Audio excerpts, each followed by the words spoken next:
ATMB et Globule Radio vous proposent maintenant un voyage sonore au départ de Chamonix.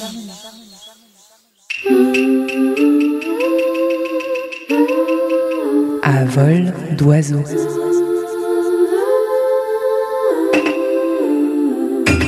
La chronique tapis volant pour étancher votre soif de mouvement au pays du Mont Blanc.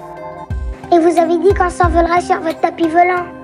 Départ imminent vers le col de la Colombière.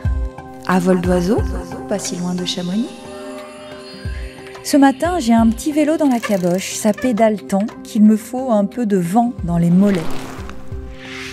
Mon tapis l'a compris et sans me laisser le temps de réfléchir, se faufile sous mes fesses calées contre un arbre et file direct à Cluses.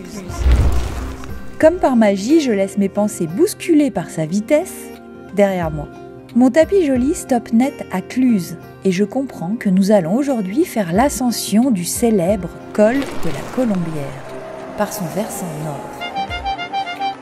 On survole les 1128 mètres de dénivelé et je regarde, médusé, les cyclistes amateurs qui ont le même objectif que moi, mais par la force de leurs mollets. J'ai l'impression d'être un drone du Tour de France.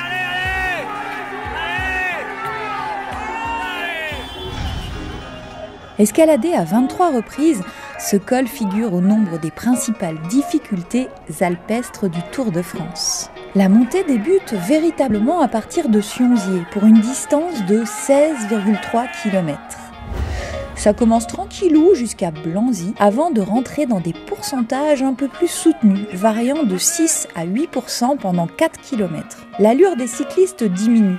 On domine Sionziers et Cluses. Arrive ensuite un replat qui permet d'emmener un plus gros braquet pendant 3 km, toujours en forêt et ce, jusqu'au village du Reposoir. On suit le cours du torrent. Un peu de douceur montagnarde avant une petite série de lacets marquant le début d'une montée nettement plus difficile et sans répit jusqu'au col. On arrive au Reposoir, dans le village du Reposoir, au pied du col de la Colombière. On sort maintenant de la forêt et le paysage est découvert et en plein soleil, permettant d'observer la chartreuse du Reposoir.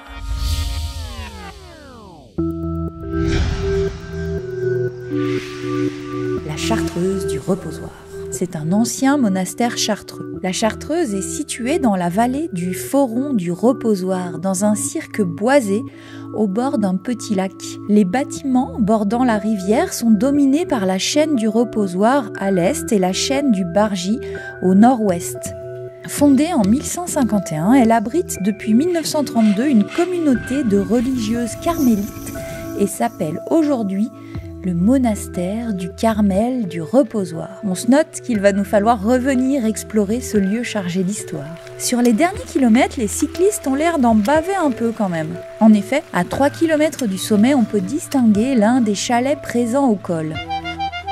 Mais pour y parvenir, il faut grimper une pénible route à flanc de montagne avec notamment un pourcentage de 10% enregistré sur les 1500 derniers mètres et de surcroît rectiligne. J'entends leur respiration. J'ai mal pour eux. Nous voilà au col.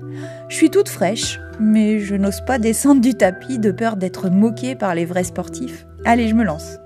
Histoire de me dégourdir les jambes sur les sentiers au départ du col qui sillonne la chaîne du Bargy, principal belvédère sur les Aravis. Le col de la Colombière, col de légende qui séduit et attire des cyclistes du monde entier, culmine donc à 1613 mètres. La vue est alpine et splendide. L'accès au col est également possible par la route du Grand Bornand, d'où l'on peut découvrir une belle vue sur le massif de la Tournette et des Aravis.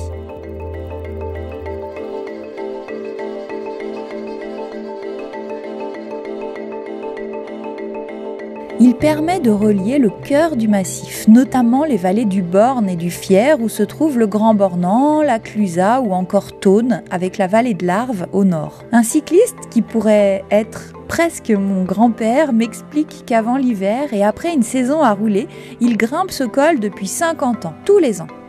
Il m'apprend également que le col est fermé en hiver, car malgré son altitude relative, on est loin des 2770 mètres du col de l'Iseran, sa réouverture au printemps est toujours un moment attendu et remarquable, avec des hauteurs de neige pouvant atteindre 7 à 8 mètres. Avec le col des Aravis, il s'agit d'un point de passage au travers de la chaîne éponyme, mais il est aujourd'hui d'importance secondaire. La cluse de la vallée de l'Arve, reliant Bonneville à Sallanches, offre une voie de passage plus aisée qu'emprunte d'ailleurs l'autoroute blanche. Pourtant, au début du XXe siècle, il faisait le lien entre le Léman et la Méditerranée par la fameuse route des Grandes Alpes.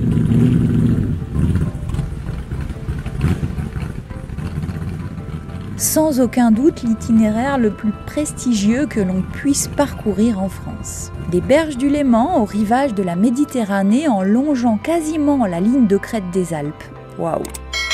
Un parcours de plus de 700 km, 17 grands cols, la traversée de 3 parcs naturels nationaux de Thonon-les-Bains à Menton. C'est en 1911 que fut conçu l'itinéraire dit « Route des Grandes Alpes ».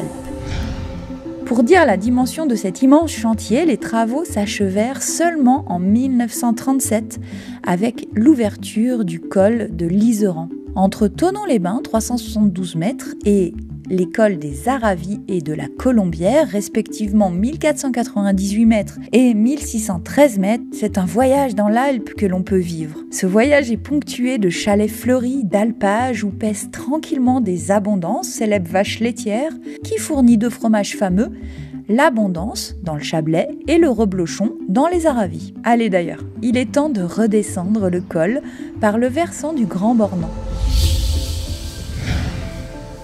Il est certes plus court et moins difficile, mais très joli et lumineux. Je me dis même que la prochaine fois, j'essaierai de grimper le col de la Colombière, mais en vélo et par son versant facile.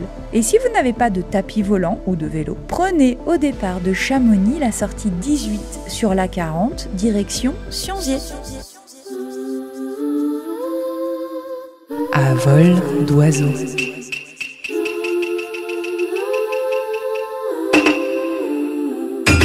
La chronique tapis volant pour étancher votre soif de mouvement au pays du Mont Blanc. À très vite pour un nouveau voyage avec ATMB et Globule Radio.